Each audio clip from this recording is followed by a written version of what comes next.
नमस्ते बच्चों। इससे पहली वाली वीडियो में हमने सिंपल परमानेंट टिश्यू के बारे में पढ़ा।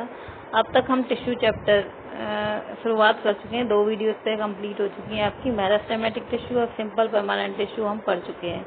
एक बार टॉपिक को शुरू करने से पहले हम पिछला रिवाइज कर लेते हैं, जिससे कि हमें इस वीडियो को समझने में थोड़ी सी हेल्प मिले। टिश्यू क्या होता है? Tissue is the group of the cell which are design to do a particular function. यानी एक ही जैसी सेल्स का एक ग्रुप जो एक पर्टिकुलर काम करता है उसको हम टिश्यू बोलते हैं। And the tissue can be divided into 2 group, plant tissue and animals tissue. जो टिश्यू प्लांट्स के अंदर प्रेजेंट होते हैं और एनिमल्स के अंदर जो टिश्यूज प्रेजेंट होते हैं, उनकी स्ट्रक्चर जो है और काम करने का तरीका बिल्कुल अलग होता है, क्योंकि प्लांट लाइफ में और एनिमल्स लाइफ में काफी डिफरेंस होता है। तो सबसे पहले हम इस चैप्टर में बात करेंगे प्लांट टिश्यू के बारे में। प्लांट टिश्यू को हम 2 कैटेगरी में डिवाइड कर सकते हैं, आपके meristematic tissue and permanent tissue. Meristematic tissue the type of tissue which have cells which continuously divide lifelong to result increase in the growth of the plant, and the cells of meristematic tissue becomes mature and convert into permanent tissue। यानी meristematic tissue वो tissue होता है जो पौधे की growth के लिए जिम्मेदार होता है, और वो एक पर्टिकुलर प्लेस पर प्रेजेंट होते हैं, हर जगह नहीं प्रेजेंट होते हैं प्लांट बॉडी में। और आपके जो जो परमानेंट टिश्यू होते हैं वो मेरिस्टेमेटिक टिश्यू से ही तैयार होते हैं। जब कुछ सेल आपकी मेरिस्टेमेटिक टिश्यू की परमानेंट टिश्यू में कन्वर्ट हो जाती हैं, तो उनकी जो एबिलिटी होती है डिवाइड करने की, उसको वो लूज कर देती हैं, और जिस भी जो पर्टिकुलर काम उनको दिया जाता है उसके अकॉर्डिंग उनका जो शेप साइज है वो चेंज हो जाता है। इसको बोलते हैं सेल डिफरेंशिएशन। तो मेरिस्टेमेटिक टिश्यू को यदि हम आगे बढ़े तो मेरिस्टेमेटिक टिश्यू उनकी लोकेशन के अकॉर्डिंग हम उसको 3 कैटेगरी में हमने डिवाइड किया था: lateral meristem, apical meristem and intercalary meristem. फिर हमने क्या कहते हैं, आपका जो परमानेंट टिश्यू था उसको हमने 2 भाग में डिवाइड किया था। एक आपका सिंपल परमानेंट टिश्यू और ये सेकंड वन है complex permanent tissue. Simple permanent tissue वो टिश्यू होता है जिसकी सभी सेल्स जो हैं एक जैसी होती हैं और एक पर्टिकुलर काम करती हैं। कॉम्प्लेक्स परमानेंट टिश्यू वो होता है जिसमें आपकी 2 या 2 से ज्यादा टाइप की सेल प्रेजेंट होती हैं। ठीक है, तो अब हम कॉम्प्लेक्स परमानेंट टिश्यू को डिटेल में पढ़ेंगे। ये हमारा इंट्रोडक्शन है कॉम्प्लेक्स परमानेंट टिश्यू तक हम कैसे पहुंचे इस चैप्टर में।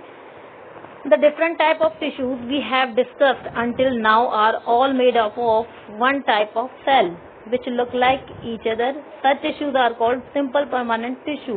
जैसा कि हम जानते हैं कि अब तक जितने भी हमने टिश्यूज पढ़े थे, सभी की सेल जो थी उनकी बनावट और उनका काम एक ही जैसा था, और वो टिश्यूज आपके क्या कहलाते हैं? Simple permanent tissue.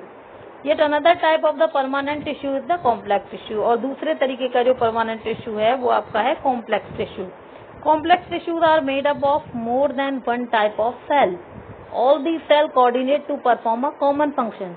जो कॉम्प्लेक्स टिश्यू होता है वो एक से ज्यादा तरीके की सेल से मिलकर बना रहता है, और ये सारी सेल्स आपस में कोऑर्डिनेट करती हैं और जिससे कोई जो भी इनका फंक्शन होता है उसको ये कंप्लीट करती हैं। जैसे कि xylem and phloem are example of complex tissue. आपके जाइलम और फ्लोएम जो है वो कॉम्प्लेक्स टिश्यू का एग्जाम्पल है। They are both conducting tissue and constitute vascular bundle. दोनों ही जो है प्लांट में ट्रांसपोर्टेशन का काम करती हैं, चीजों को एक जगह से दूसरी जगह पहुंचाने का काम करती हैं, और ये मिलकर एक स्ट्रक्चर बनाती हैं प्लांट के स्टेम में और रूट में, जिसको हम बोलते हैं vascular bundle.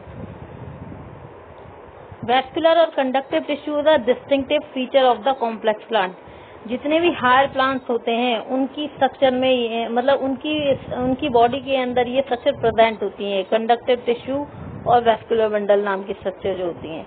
One that have made possible their survival in the terrestrial environment. और इसी स्ट्रक्चर की वजह से ही वो टेरेस्ट्रियल एनवायरनमेंट में सर्वाइव कर पाते हैं। यहाँ पर एक डायग्राम दिया हुआ है जिसमें आपको वैस्कुलर बंडल का स्ट्रक्चर आपको दिया होगा। ये डायग्राम हम जो है वीडियो 2 में देख चुके हैं, किस तरीके से जाइलम और फ्लोएम अरेंज हैं आपस में और एक यूनिट बना रहे हैं जिसको हम बोलते हैं वेस्कुलर बंडल। सबसे पहले बात करते हैं हम कॉम्प्लेक्स परमानेंट टिश्यू का। जो फर्स्ट टाइप है, या हम कह सकते हैं फर्स्ट एग्जांपल है xylem. Xylem consist of the tracheids, vessels, xylem parenchyma and xylem fibres. यानी जाइलम जो है वो 4 टाइप ऑफ सेल से मिलकर बना होता है। The cells have thick walls and many of them are dead cell. यानी वो जाइलम की जो सेल्स होती हैं उनकी जो वॉल्स होती है वो थिक होती है और अधिकतर इनमें से डेड होती है।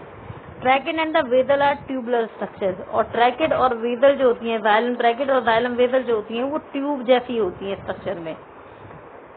This allow them to transport water and mineral vertically. और इसी ट्यूबुलर स्ट्रक्चर की वजह से ये जो आपकी ट्रैकेट और जाइलम वेसल हैं वो वाटर और मिनरल को वर्टिकली ट्रांसपोर्ट कर पाती हैं, यानी रूट से लीफ की तरफ ट्रांसपोर्ट कर पाती हैं। The parenchyma store food and help in the sideway conduction of water. जो जाइलम पैरेन्काइमा है वो फूड स्टोर करने का काम करता है और साइड बाय साइड वो वाटर कंडक्शन में भी हेल्प करता है।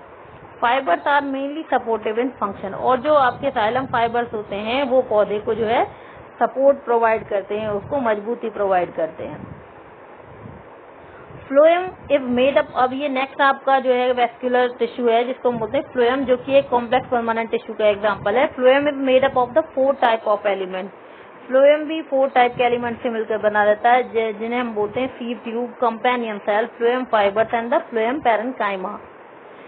सीव tube are tubular cells. Sieve tube की जो स्ट्रक्चर होती है वो भी ट्यूब जैसी होती है विद परफोरेटेड वॉल। और जो आपकी सेल वॉल होती है सीव ट्यूब की, उनमें छोटे छोटे पोर्स होते हैं। Phloem is unlike xylem in that material can move in both direction in it. Phloem transport food from the leaf to the other part of the plant. Phloem की जो phloem और xylem में अंतर होता है कि xylem में जो है जो मूवमेंट होती है वाटर और मिनरल्स की वो 1 वे होती है, और phloem जो कि फूड ट्रांसपोर्ट करता है।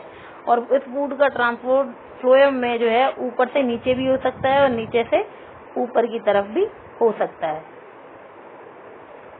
ये आपको फ्लोएम और जाइलम की जो है स्ट्रक्चर आपको शो करी हुई है। यहाँ पर आपका जाइलम की जो कंपोनेंट है उनको आपको डायग्राम से शो किया गया है। अब यहाँ पर दिखा रखा है ट्रैकेट, जो कि स्पिंडल शेप स्ट्रक्चर में है और जिसकी जो वॉल है उसमें छोटे छोटे पिट बने हुए हैं, छेद बने हुए हैं जिनसे जो है आपका जो वाटर ट्रांसपोर्ट होता है।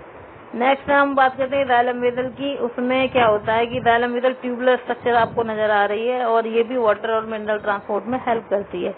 जाइलम पैरेन्काइमा जो कि एक लिविंग सेल है, और जाइलम के कंपोनेंट में जाइलम पैरेन्काइमा ही एक ऐसी सेल है जो लिविंग है, जिसके अंदर साइटोप्लाज्म और न्यूक्लियस प्रेजेंट होता है। नेक्स्ट यहाँ पर फ्लोएम का स्ट्रक्चर दिखा रखा है। फ्लोएम की चारों कंपोनेंट इसमें दिखाए हुए हैं आपको। Sieve plate, sieve tube, sieve plate is not component. Sieve plate तो आपकी जो सीव ट्यूब होती है उसकी जो वॉल होती है उसको सी प्लेट बोलते हैं। Sieve tube first component, phloem parenchyma, companion cell. Companion cell हमेशा सीव ट्यूब के साइड बाय साइड प्रेजेंट होती है। और आपके फ्लोएम फाइबर्स भी होते हैं जो कि इसमें आपका डायग्राम में शो नहीं कर रखा है। और जो आपके फ्लोएम जो होता है उसके जो मैक्सिमम कंपोनेंट है वो होते हैं वो लिविंग होते हैं। और लिविंग होने का सबसे बड़ा कैरेक्टरिस्टिक फीचर है किसी के अंदर भी यदि साइटोप्लाज्म प्रेजेंट है तो वो आपका लिविंग कंसीडर किया जाता है। तो इसी के साथ आपका जो ये चैप्टर है उसको हम मतलब इसमें चैप्टर में आपका कॉम्प्लेक्स परमानेंट टिश्यू आपका यहीं पर खत्म होता है, जिसमें हमने पढ़ा complex permanent tissue which is made up of more than 1 type of the cell. और कॉम्प्लेक्स परमानेंट टिश्यू 2 तरीके के होते हैं, जाइलम एंड फ्लोएम। और जाइलम के 4 कंपोनेंट हैं जिनके नाम आपको याद होने चाहिए। फ्लोएम के भी ये 4 कंपोनेंट हैं जिनके नाम भी आपको याद होने चाहिए। जाइलम के जो मैक्सिमम कंपोनेंट होते हैं वो डेड होते हैं, लेकिन जाइलम पैरेन्काइमा लिविंग होता है, जबकि फ्लोएम के मैक्सिमम कंपोनेंट जो है लिविंग होते हैं। और आपका क्या कहते हैं केवल जो है आपका मैक्सिमम लिविंग होते हैं फ्लोएम फाइबर्स को छोड़ के। ठीक है, तो और आपके जाइलम और फ्लोएम में कई बार क्वेश्चन पूछ लिया जाता है कि what is the difference between xylem and phloem, तो वो आपको पता होना चाहिए। जब आपको ये टॉपिक अच्छे से क्लियर होंगे तो आप इनमें जो डिफरेंस है वो इजीली लिख सकते हैं, इसमें कोई आपको दिक्कत नहीं होनी चाहिए। इसी के साथ हम वीडियो को ख़त्म करते हैं। Thank you.